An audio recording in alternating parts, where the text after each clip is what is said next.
Okay. I've got a piece of plywood and I made it a little bit bigger than the battery. And I took a pencil and marked through the hole onto the board, and then I drilled them about the same size as the top of that nut. And I stick them down in there like that. And this is just for your battery to sit on so you won't scratch the floor.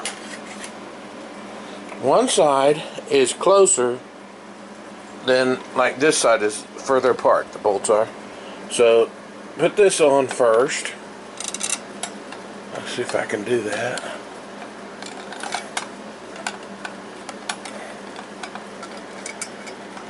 Oh, there.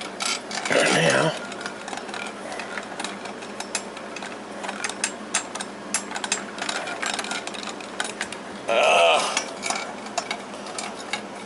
Oh, Lord. Have mercy.